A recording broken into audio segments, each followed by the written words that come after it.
അല്ലാഹു സുബ്ഹാനഹു വ തആല നാം പറയുന്നതും കേൾക്കുന്നതുമായ കാര്യങ്ങൾ സ്വീകരിക്കുമാറാവട്ടെ. നല്ല സന്തോഷത്തോടു കൂടി നമ്മുടെ സൗണ്ട് കേൾക്കുവാനും ആ കേൾക്കുന്ന കാര്യങ്ങൾ ജീവിതത്തിൽ പകർത്തുവാനും അല്ലാഹു തആല തൗഫീഖ് ചെയ്യുമാറാവട്ടെ.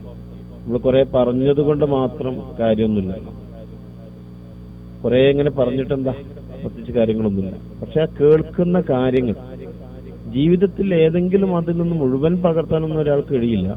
എന്നാൽ ഏതെങ്കിലും ഒരു സമയത്ത് ഒന്ന് പകർത്തുകയാണെങ്കിൽ എനിക്ക് തോന്നുന്നു ഒരു പക്ഷേ നമുക്കത് ഗുണം ചെയ്യുന്നു. എല്ലാ സമയത്തും ഇല്ലെങ്കിലും ചില സമയത്തൊക്കെ അത് ഗുണം ചെയ്യും. ഏതായിരുന്നാലും ഞാൻ കൂടുതൽ വളച്ചു കെട്ടിയ ആമുഖങ്ങളിലേക്കൊന്നും പോകുന്നില്ല, എന്റെ വിഷയത്തിലേക്ക് കിടക്കുക. അല്ലാഹു സുബ്ഹാനഹു വ തആല പരിശുദ്ധ ഖുർആനിൽ പറഞ്ഞത് കാണാം, കുലു വശ്റബു വലാ തുസ്രിഫു ഇന്നഹു ലാ യുഹിബ്ബുൽ മുസ്രിഫീൻ. അങ്ങനെ ഒരു ആയത്ത് അഅറാഫ് സൂറത്തിലാണെന്നാണ് എന്റെ ഓർമ്മ. അങ്ങനെ ഒരു ആയത്ത് ഉള്ളത്, കുലു വശ്റബു വലാ തുസ്രിഫു ഇന്നഹു ലാ യുഹിബ്ബുൽ മുസ്രിഫീൻ. നിങ്ങൾ ഭക്ഷണം കഴിച്ചോളൂ, നിങ്ങൾ വെള്ളം നിങ്ങൾ കുടിച്ചോളൂ, ഇതിനൊന്നും കുഴപ്പമില്ല, അതൊക്കെ വേണം, വെള്ളം കുടിക്കണം, ഭക്ഷണം കഴിക്കുകയൊക്കെ വേണം. പക്ഷെ എന്ത് ചെയ്യണം? നിങ്ങൾ വലാ തുസ്രിഫു, നിങ്ങൾ അമിതമായി ചെയ്യാൻ പാടില്ല. അമിതമായി ചെയ്യുമ്പോഴാണല്ലോ പ്രശ്നമുള്ളത്. അതുകൊണ്ട് അമിതമായി നിങ്ങൾ ചെയ്യരുത്, ആവശ്യത്തിലേ പാടുള്ളൂ. ഓവറായി നമ്മൾ തിന്നാൻ പാടില്ല, ഓവറായിട്ട് കുടിക്കാനും പാടില്ല. അമിതമായി നിങ്ങൾ ചെയ്യരുത്. എന്തേ കാരണം? ഇന്നഹു ലാ യുഹിബ്ബുൽ മുസ്രിഫീൻ, അമിതമായി ചെയ്യുന്ന ആളുകളെ അല്ലാഹു തആല ഇഷ്ടപ്പെടുകയേയില്ല. അപ്പൊ അള്ളാഹ് അമിതമായി ചെയ്യുന്ന ഏത് വിഷയമായിരുന്നു ശരി, അമിതമായി ചെയ്യുന്നവരെ അള്ളാഹ്ക്ക് ഇഷ്ടമൊന്നുമില്ല. ഈ കുടിക്കുന്നതില്ലേ, കുടിക്കുന്ന തിന്നൊക്കെ അമിതമായി ചെയ്യുന്നൊക്കെ അള്ളാഹു ഇഷ്ടപ്പെടുന്നില്ല. മാത്രമല്ല, ഈ അമിതമായി ചെയ്താൽ നമുക്ക് ശരീരത്തിനുണ്ടാകുന്ന ഒരുപാട് പ്രശ്നങ്ങൾ മുമ്പ് നമ്മൾ പറഞ്ഞു. ഏറ്റവും നല്ല ശ്രദ്ധിക്കേണ്ട ഒരവയമാണല്ലോ നമ്മുടെ ശരീരത്തിലുള്ള ആമാശയം. ആമാശയം നിറയ്ക്കരുത് എന്നാണ്, അതിന് പരിധി വെക്കണം. റസൂലുള്ളാഹി സ്വല്ലല്ലാഹു അലൈഹി വസല്ലമ തങ്ങൾ തന്നെ ആമാശയം നിറയ്ക്കുന്നതുമായി ബന്ധപ്പെട്ട് പല സ്ഥലത്തും പറഞ്ഞത് കാണാം. ഒരിക്കൽ റസൂലുള്ള പറഞ്ഞു, നിങ്ങൾക്ക് നിവർന്നു നിൽക്കാൻ ആവശ്യമായ ഭക്ഷണം മാത്രമേ കഴിക്കൂ, ഒരുപാട് കഴിക്കുക. നിവർന്നു നിൽക്കാൻ കഴിയുന്ന രൂപത്തിലുള്ള ഭക്ഷണം, നിങ്ങൾക്ക് നിങ്ങളുടെ നിലനിൽപ്പിന് ആവശ്യമായ ഭക്ഷണം മാത്രമേ നിങ്ങൾ കഴിക്കാവൂ. അതില് കൂടുതൽ നിങ്ങൾ കഴിക്കണമെങ്കിൽ, അതിലും കൂടുതൽ നിങ്ങൾ കഴിക്കണമെന്ന ആഗ്രഹമുണ്ടെങ്കിൽ അവിടെ ശ്രദ്ധിക്കേണ്ട ഒരു വിഷയം റസൂൽ തങ്ങൾ പഠിപ്പിച്ചു. ആമാശയത്തിന്റെ 1/3 ഭാഗം നിങ്ങൾ ഭക്ഷണം കഴിച്ചോ, ആമാശയത്തിന്റെ 1/3 നിങ്ങൾ ഭക്ഷണം കഴിച്ചോ. ബാക്കി 1/3 രണ്ടാമത്തെ ഭാഗമോ അത് നിങ്ങൾ വെള്ളത്തിന് വേണ്ടി ഒഴിവാക്കിക്കോ.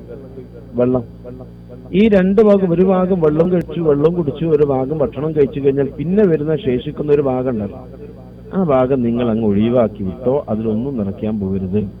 അത് സുഖമായ ശ്വസനത്തിന് വേണ്ടി അങ്ങ് ഒഴിച്ചു വെച്ചോ എന്ന് റസൂലുള്ളാഹി തങ്ങൾ പറഞ്ഞ ഹദീസ് ഇഹ്യാ ഉലൂമുദ്ദീനിൽ മഹാനായ ഗസാലി ഇമാം രേഖപ്പെടുത്തി വെച്ചിട്ടുണ്ട്.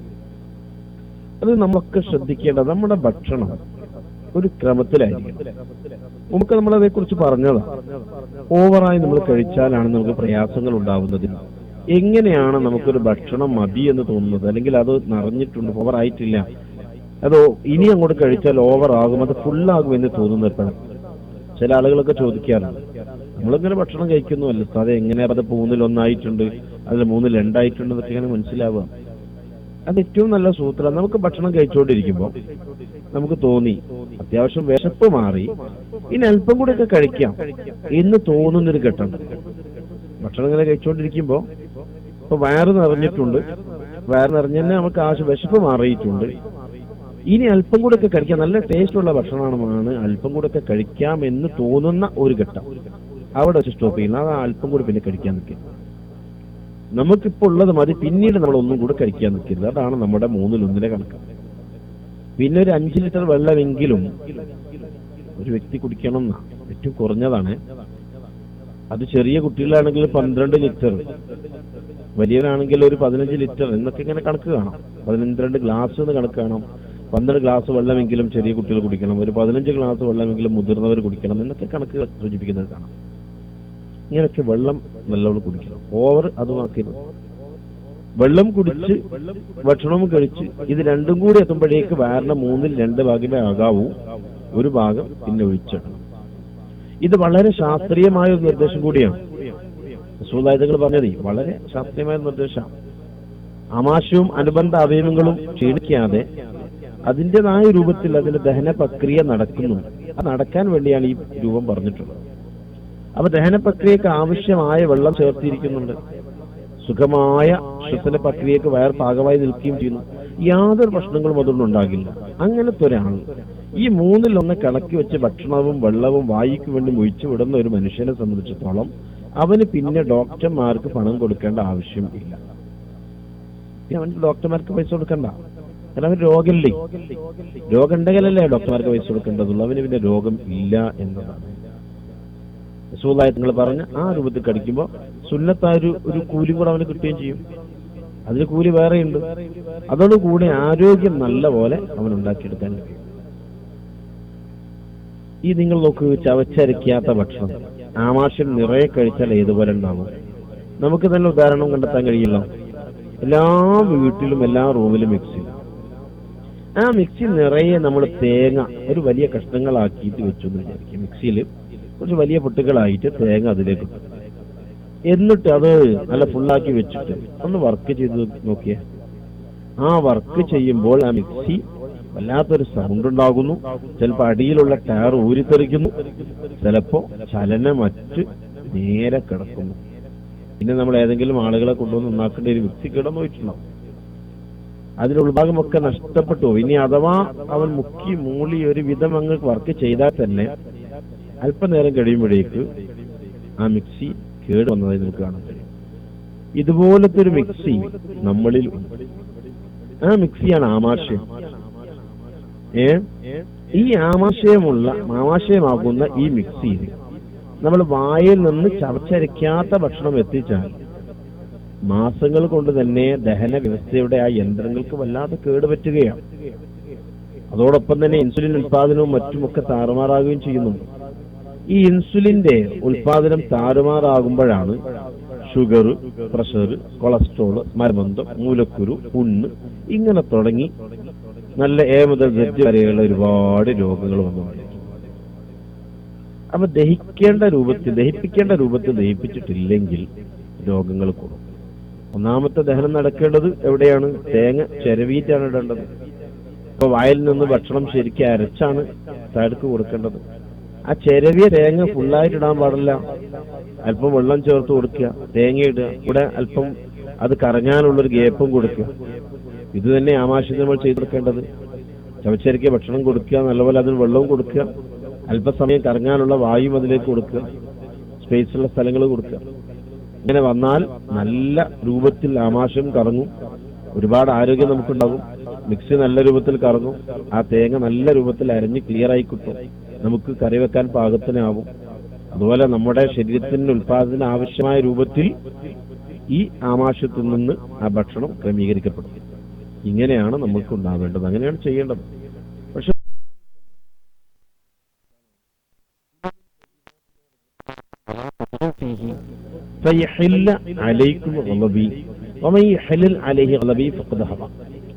സൂറത്തിന്റെ 81-ാമത്തെ ആയത്ത്.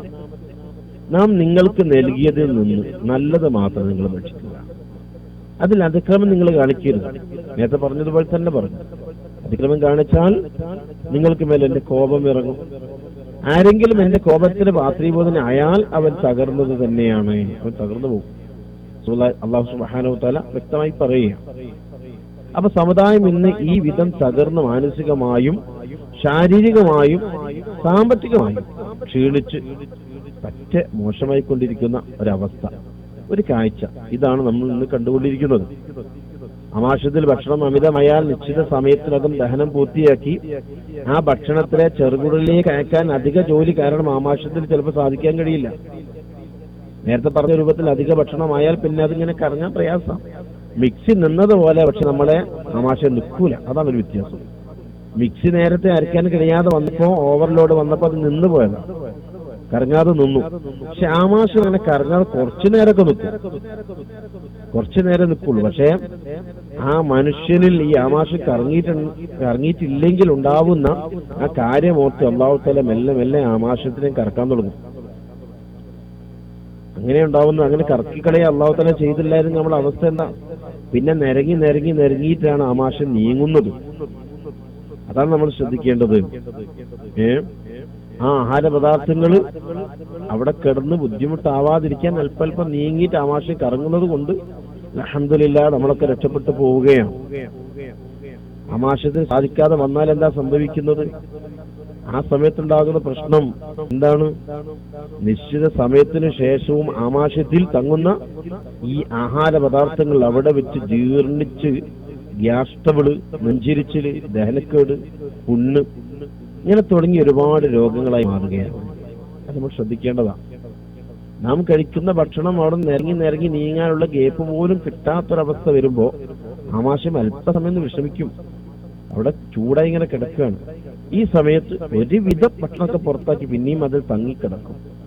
ആ തങ്ങിക്കിടക്കുന്നതിലേക്കാണ് നമ്മുടെ രണ്ടാമത്തെ ആഹാരം ചെല്ലുന്നത്. നോക്കണേ നമ്മുടെ അവസ്ഥയും. പിന്നെ അവിടെ ആദ്യത്തെ ഭക്ഷണത്തിന് ദഹിപ്പിക്കാനുള്ള സമയം പിന്നെ ആമാശയത്തിലില്ല. രണ്ടാമത്തെ ഭക്ഷണത്തിന് പിന്നാലെ പോയി അപ്പോഴും കെട്ടിക്കിടക്കുകയാണ് അവിടെ അല്പം ഭക്ഷണം. ഇത് പിന്നീട് ജീർണിച്ച് ഗ്യാസ് ഇങ്ങനെ ചില ആളുകൾ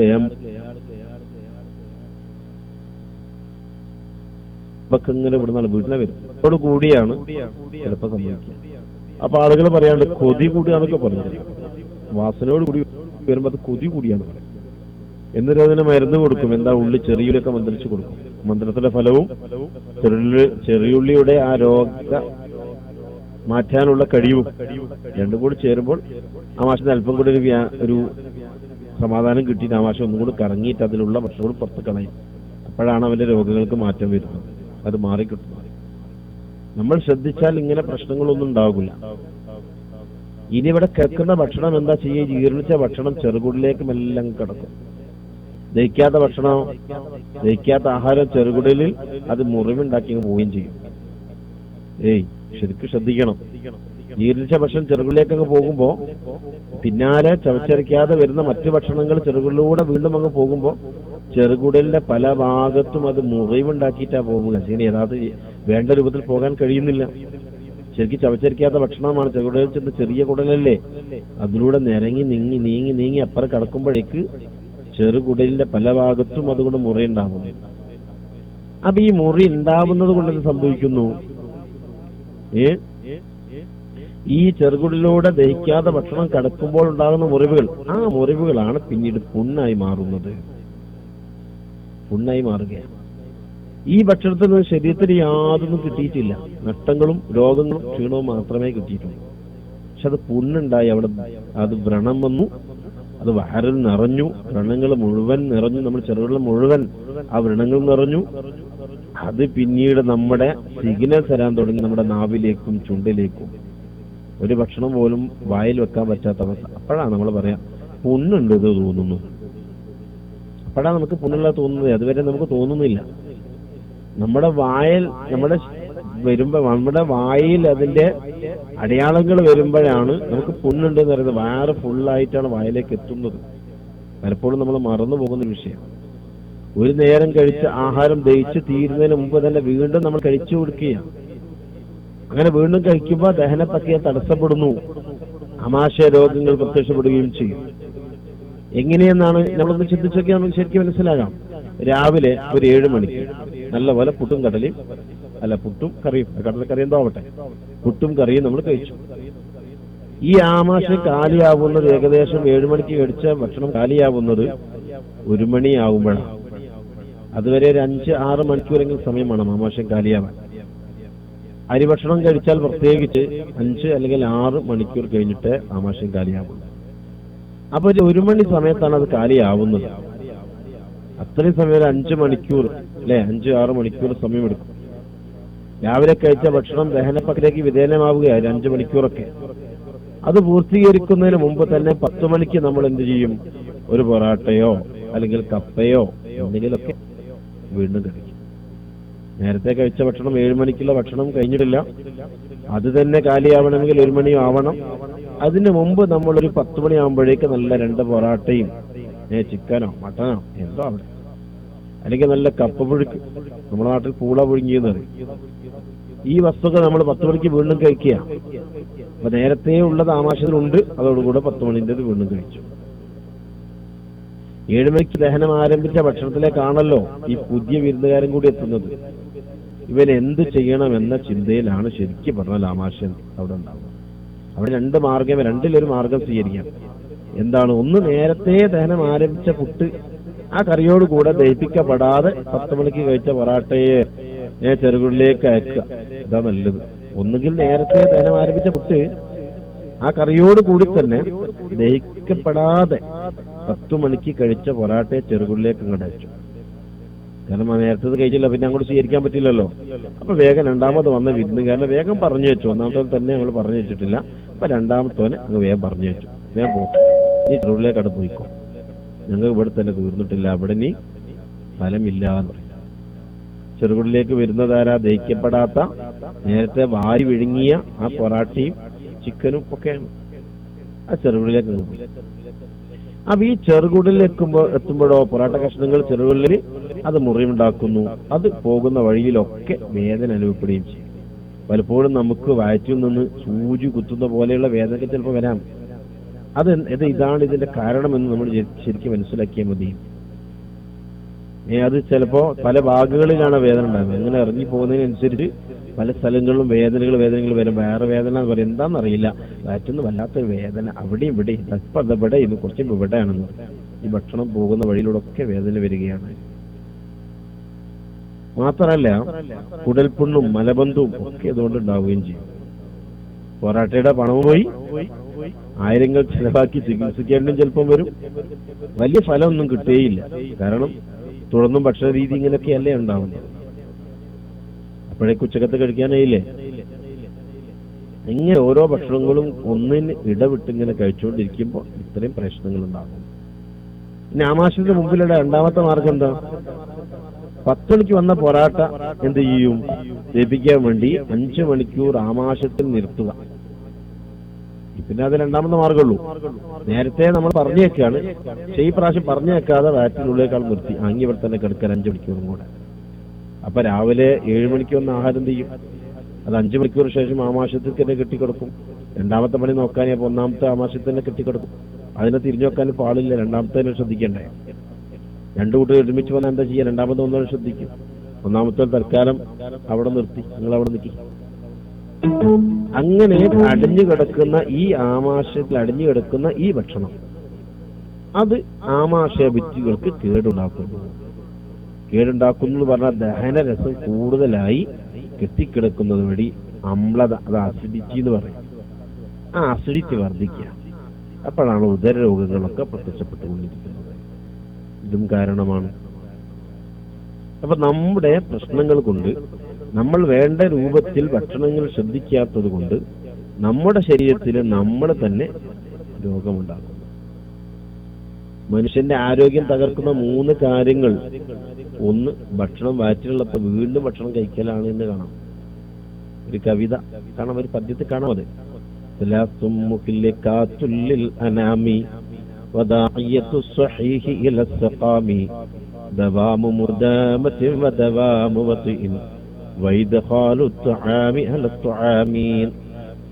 പദ്യം കാണാം. 3 കാര്യം മനുഷ്യനെ നശിപ്പിക്കുന്നു. ആരോഗ്യവാനായ ഒരു മനുഷ്യനെ 3 കാര്യങ്ങൾ രോഗികളാക്കി മാറ്റുന്നു. ഏതാണ് 3 കാര്യം? 1, സ്ഥിരമായി മദ്യപിക്കലാണ്. ഒന്നാമത്തതാ സ്ഥിരമായി ദവാമുദാമത്തി, സ്ഥിരമായി മദ്യപിക്കും. രണ്ടാമത്തത് എന്താണ്? ദവാമു വത്ഇൻ, സ്ഥിരമായ ഭോഗം, ഭാര്യ ഭർത്താവ് സ്ഥിരമായി ചെയ്യും, അത് രോഗമുണ്ടാകും. 3, ഇദ്ഖാലു ത്വആമി അല ത്വആമീന, ഭക്ഷണം വയറ്റിലുള്ളപ്പോൾ വീണ്ടും ഭക്ഷണം കഴിക്കുക. ഈ 3 പ്രവർത്തനങ്ങളും മനുഷ്യനെ, നല്ല ആരോഗ്യമുള്ള ഒരു മനുഷ്യനെ രോഗിയാക്കി മാറ്റുന്നു.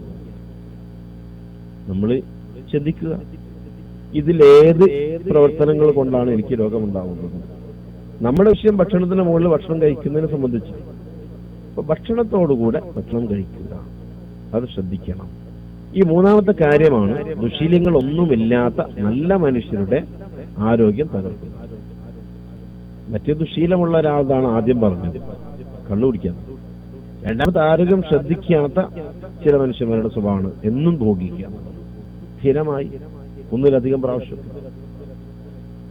എപ്പോഴെങ്കിലും ഒക്കെ കുഴപ്പമില്ല, സ്ഥിരമായി ആകുമ്പോൾ അത് രോഗങ്ങളുണ്ടാകും. മൂന്നാമത്തത് ശ്രദ്ധിക്കുന്ന ആരോഗ്യമുള്ള നല്ലൊരു മനുഷ്യനെ ചീത്തയാക്കുന്ന ഈ കാര്യം. ദുഷ്കൃതികളൊന്നും അയക്കില്ല, പക്ഷെ നല്ല മനുഷ്യനാണ്. ഇത്തരം ഒരു പ്രവർത്തനം, ഭക്ഷണത്തിന് മുകളിൽ ഭക്ഷണം കഴിക്കുന്നത് കൊണ്ട് അയാൾ രോഗിയായി മാറുന്നു. മതപണ്ഡിതന്മാരും പള്ളിയിലൊക്കെയുള്ള കമ്മിറ്റി കാരണവന്മാരും നേതാക്കന്മാരും പണക്കാരും ഇവർക്കാണ് കൂടുതലും രോഗികളാവുന്നത്. കാരണം എന്താണെന്നറിയാം, എന്നും എപ്പോഴും കല്യാണങ്ങളും സൽക്കാരങ്ങളും മറ്റുമായി കഴിയുന്ന ആളുകളാണ്. ഇപ്പോഴും അവർക്ക് തിരക്കാണ്, സദ്യയുടെ തിരക്ക്. ചെന്നിടത്തുനിന്നൊക്കെ മധുരവും പുളിയും എരിവും മീനും ഇറച്ചും പായസവും മോരും തൈരും ഇങ്ങനെ തുടങ്ങിയിട്ട് എന്തെല്ലാമാണോ മുന്നിലുള്ളത് അതൊക്കെ കഴിച്ചു. ചില വീട്ടിൽ കഴിക്കുന്നില്ല എന്ന് വിചാരിച്ചാൽ അത് വലിയ തെറ്റുമാവും. നമ്മൾ കഴിക്കുന്നില്ലെന്ന് കരുതിയാൽ തന്നെ വീട്ടുകാർക്കത് പ്രയാസമാവും. എന്റെ വീട്ടിൽ വന്നിട്ട് ഒന്നും കഴിക്കാതെ പോയി. ഏറ്റവും കൂടുതൽ ബുദ്ധിമുട്ടാക്കുന്ന ഒരു കൂട്ടർ കല്യാണം വിളിക്കാനാണ്. ഓരോ വീട്ടിൽ ചെല്ലുമ്പോഴും ചായയോ വെള്ളമൊക്കെ. ഇത് കുടിക്കാതെ പോന്നാൽ അവർ കല്യാണത്തിന് വരൂല. കുടിച്ചാലോ നമ്മൾ വേറെ തുള്ളിയില്ല. പല സ്ഥലങ്ങളിലും പറഞ്ഞ് ബുദ്ധിമുട്ടാക്കുന്ന ഒരവസ്ഥയുണ്ടാവും. ശ്രദ്ധിക്കേണ്ടതാണ്. അപ്പൊ ഇതൊക്കെ ഞാൻ പറഞ്ഞത് നമ്മുടെ ശ്രദ്ധ കുറവ് കൊണ്ടാണ് രോഗങ്ങളൊക്കെ ഉണ്ടാകുന്നത് എന്നാണ്. ഇങ്ങനെ എല്ലാം ആട്ട് കഴിക്കാൻ തുടങ്ങിയാൽ, ഒരു പ്രത്യേക പരിധിയില്ലാതെ കഴിക്കാൻ തുടങ്ങിയാലോ അത് വീണ്ടും രോഗങ്ങൾ ഉണ്ടാക്കുകയും ചെയ്യും. ഇത് ചവച്ചരിക്കാൻ പോലും ചിലപ്പോൾ സമയം കിട്ടിക്കൊള്ളുന്നില്ല. അങ്ങനെയാകുമ്പോൾ അല്പകാലം കൊണ്ട് തന്നെ ആന്തരിക സിസ്റ്റങ്ങളൊക്കെ താറുമാറായി ആ മനുഷ്യന്റെ രോഗങ്ങൾ വന്ന് ചാവാലികളെ. എപ്പോഴും ക്ഷീണം, അവരുടെ സ്വഭാവം അങ്ങനെയാണ്, എപ്പോഴും ക്ഷീണമുള്ളൊരവസ്ഥ. നന്നായി ഫുഡടിച്ച് 3ഉം 4ഉം കല്യാണ വീടുകൾ ടച്ച് ചെയ്ത് വന്ന് എവിടെങ്കിലും വീട് കിടന്നിറങ്ങുന്ന ചില ആളുകളെയും കാണാം. ഇനി അങ്ങനെ ഉണ്ടെങ്കിൽ 3ഉം 4ഉം കല്യാണങ്ങൾക്ക് ഒരു ദിവസം ഉണ്ടെങ്കിൽ എന്റെ വയറാണ്, ഭക്ഷണം അവരുതാണ്, പക്ഷെ വയറ് എന്റേതാണ് എന്നൊരു ചിന്ത ഉണ്ടായാൽ മതി. എല്ലാ സ്ഥലത്തുനിന്ന് പോയി വരികയും ചെയ്യാം. അല്പം ഒന്ന് വെള്ളം കുടിച്ചാൽ മതി, എന്നാൽ തന്നെ അവന് സുഖമായിട്ട് പോയി വരാലോ. വേറെ പ്രശ്നങ്ങളൊന്നുമില്ലല്ലോ. എല്ലാ വീട്ടിലും വേറെ വെള്ളം കുടിക്കുകയോ അല്ലെങ്കിൽ ചോറിനടുത്തൊന്ന് ഇരുന്നോ ചോദിച്ചാൽ ഇരുന്നു എന്ന് പറയുന്ന രൂപത്തിൽ ഭക്ഷണം കഴിച്ചാൽ ഈ പ്രശ്നങ്ങൾ അവിടെയും വരുന്നില്ല. അപ്പൊ ഇങ്ങനെ നമ്മൾ നമ്മുടെ ശരീരത്തിനെ സൂക്ഷിക്കുകയാണെങ്കിൽ നമുക്ക് തന്നെയാണ് അത് ഗുണം, മറ്റുള്ളവർക്കല്ല എന്ന് പ്രത്യേകിച്ച് മനസ്സിലാക്കാൻ നല്ലതാണ്. ആഫാത്തു ശിബിഇൻ സഖല ജിസ്മി ഖസ്വ القلب الإزالة فتنة متململة تضعيف جسم عن عبادة ربه جبل لنوم فاحذرنه وعبهلا. വയറ് നിറക്കുന്നതിനാൽ 5 ആഫത്തുകളുണ്ട് എന്നൊരു കവി പറയും. 5 ആഫത്തുകളുണ്ട് അത്രേ വയറ് നിറയ്ക്കുന്നതുകൊണ്ട്. ഒന്നാമത്തെ ആഫത്ത് എന്താണെന്നറിയോ? പൊണ്ണത്തടി ഉണ്ടാവുക. ഒന്നാമത്തെ ആഫത്ത് പൊണ്ണത്തടി. വയറ് നിറയ്ക്കുന്നവർക്കാണ് പൊണ്ണത്തടി വേഗം പിടിക്കുക. ഒരു ഉപകാരമില്ലാത്ത തടിയാണ് പൊണ്ണത്തടി എന്ന് പറയുന്നത്. രണ്ടാമത്, ഹൃദയം കടുപ്പമുള്ളതായി മാറും. അവനൊരു മനസാക്ഷിയില്ലാത്ത ആളാണ്. കണ്ണിച്ചോരില്ലാത്തവൻ എന്നൊക്കെ നമ്മുടെ നാടൻ ഭാഷയിൽ പറയാറുണ്ട്. അങ്ങനത്തെ ഒരാളെ റസൂലുള്ളാഹികൾ തന്നെ പറഞ്ഞു, മൻ തഊദു കസറത്തു തആമി വശറാബി ഖസിയ ഖൽബു. ഭക്ഷണം ആവശ്യത്തിലധികം ഉപയോഗിച്ചാൽ അതിന്റെ ഹൃദയം കടുത്തു പോകും. ഹൃദയം കടുപ്പമുള്ള ആളായി മാറും. മൂന്നാമത് പറഞ്ഞു, ചിന്താശേഷി നഷ്ടപ്പെടും. ചിന്തിക്കാനുള്ള കഴിവ്, അമിത ഭക്ഷണം കഴിക്കുന്ന ആളുകൾക്ക് ചിന്തിക്കാനുള്ള കഴിവില്ലാവില്ല. അതിന് കഴിവ് നഷ്ടപ്പെട്ടു പോകും. 4, ആരാധന ചെയ്യാൻ സാധിക്കാതെ ശരീരം അങ്ങ് ക്ഷീണിച്ചു പോകും. ആരാധന ചെയ്യാനും കഴിയില്ല, ശരീരം വല്ലാതെ അങ്ങ് ക്ഷീണിച്ചു പോകും. വല്ലാത്ത ക്ഷീണമാണ് ഉണ്ടാവുക. 5ാമത്തെ കാര്യം എന്താണ്? 5ാമത്തെ കാര്യം ഉറക്ക്. അറിയാതെ ഉറക്കങ്ങൾ വരും. നമ്മൾക്ക് നല്ലൊരു കാര്യം കേൾക്കാനോ പറയാനോ കഴിയില്ല, അപ്പോഴേക്ക് ഉറക്കം വന്നുകൊണ്ടിരിക്കും. ഇങ്ങനെ ആണ് വയറ് അമിതമായി നിറച്ചാലുണ്ടാവുക. അതുകൊണ്ട്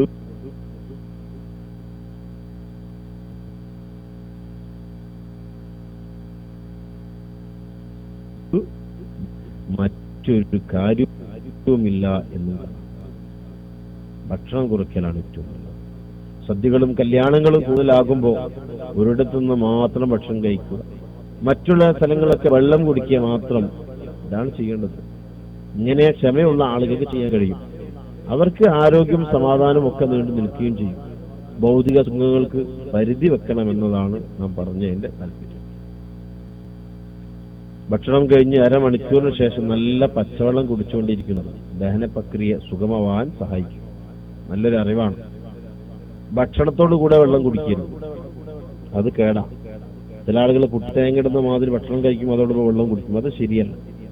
എന്നാൽ ഭക്ഷണം കഴിഞ്ഞ് ഒരു അരമണിക്കൂർ കഴിഞ്ഞിട്ട് ഇങ്ങനെ ഇടയ്ക്ക് വിട്ട് വെള്ളം കുടിച്ചാൽ അത് ഏറ്റവും നല്ലതും കൂടിയാണ്. നല്ല പച്ചവെള്ളം ഇങ്ങനെ കുടിച്ചാൽ മതി.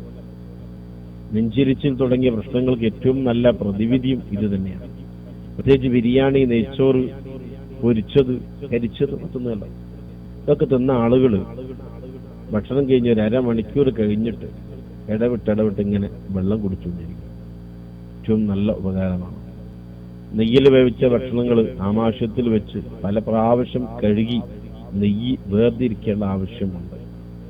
നെയ്യോട് കൂടി ഒരിക്കലും ആമാശയം ദഹിപ്പിക്കില്ല. ആമാശയം ഇങ്ങനെ കഴുകി വൃത്തിയാക്കണം, എന്നാലേ അത് അരച്ചാൽ അരയുകയുള്ളൂ.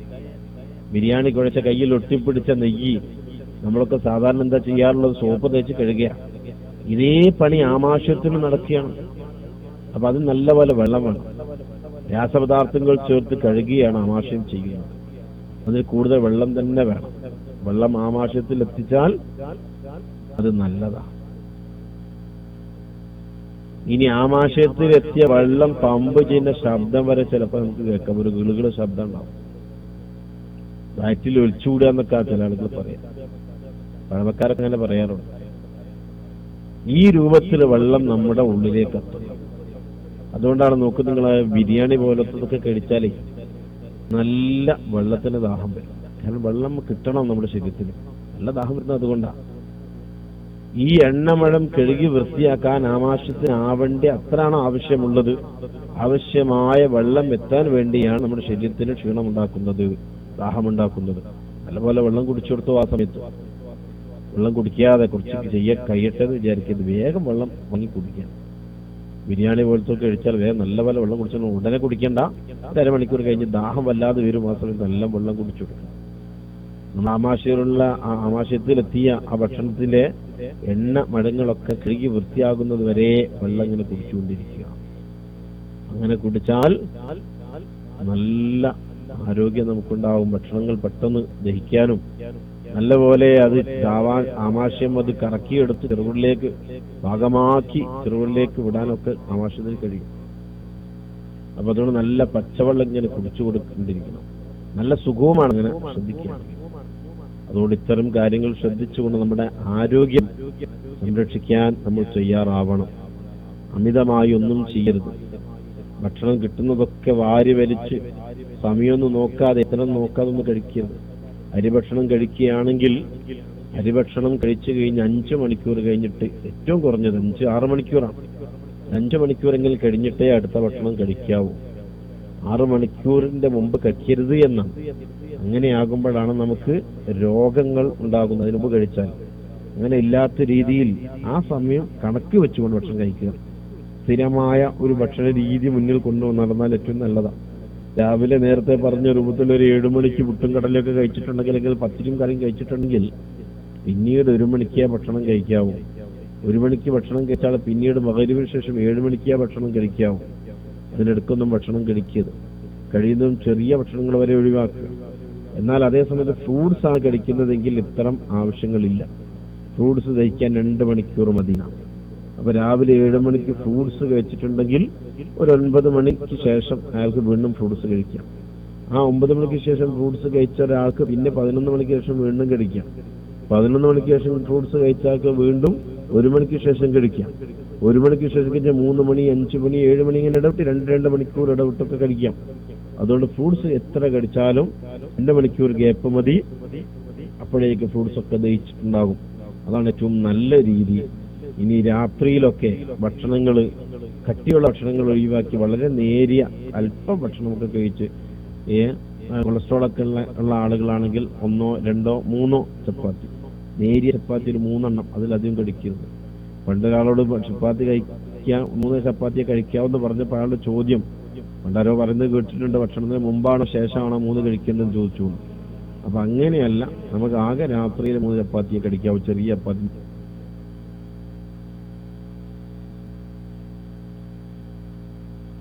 നേരിയ ചപ്പാത്തി സമയത്തൊക്കെ കഴിക്കല്ല, ഒരു സമയത്തൊക്കെ കഴിഞ്ഞ് പിന്നെ ഒരു ഭക്ഷണമൊന്നും കഴിക്കരുത്. പിന്നെ ആ ഭക്ഷണം, വയറ്റിലുള്ള ഭക്ഷണം ദഹിച്ച് കഴിഞ്ഞിട്ട് നമ്മൾ കിടന്നുറങ്ങും. ഏകദേശം ദഹിച്ച് തുടങ്ങുമ്പോൾ നമുക്ക് കിടന്നുറങ്ങാവുന്നതാണ്. ഇങ്ങനെയാണ് നമ്മൾ ഭക്ഷണം ക്രമീകരിക്കുന്നതെങ്കിൽ ഒരുപാട് ആരോഗ്യത്തോടുകൂടി നമുക്ക് ജീവിക്കാൻ കഴിയും. അല്ലാഹു സുബ്ഹാനഹു വ തആല നമുക്കതിന് തൗഫീഖ് നൽകുമാറാവട്ടെ. അല്ലാഹു സുബ്ഹാനഹു വ തആല ശബ്ദം ശ്രവിക്കുന്ന മുഴുവൻ ആളുകൾക്കും അർഹമായ പ്രതിഫലം കൊടുക്കുമാറാവട്ടെ. നമ്മുടെ ശരീരം സൂക്ഷിച്ചുകൊണ്ട് ആരോഗ്യത്തോടുകൂടി ജീവിക്കാൻ അല്ലാഹു തആല എല്ലാവർക്കും തൗഫീഖ് ചെയ്യുമാറാവട്ടെ. രോഗമില്ലാത്ത അവസ്ഥ നമുക്കും നമ്മുടെ മക്കൾക്കും നമ്മുടെ കുടുംബത്തിനും നമ്മുടെ ബന്ധപ്പെട്ട ആളുകൾക്കും അല്ലാഹു തആല നൽകുമാറാവട്ടെ. ആമീൻ എന്ന് ദുആ ചെയ്തുകൊണ്ട് തൽക്കാലം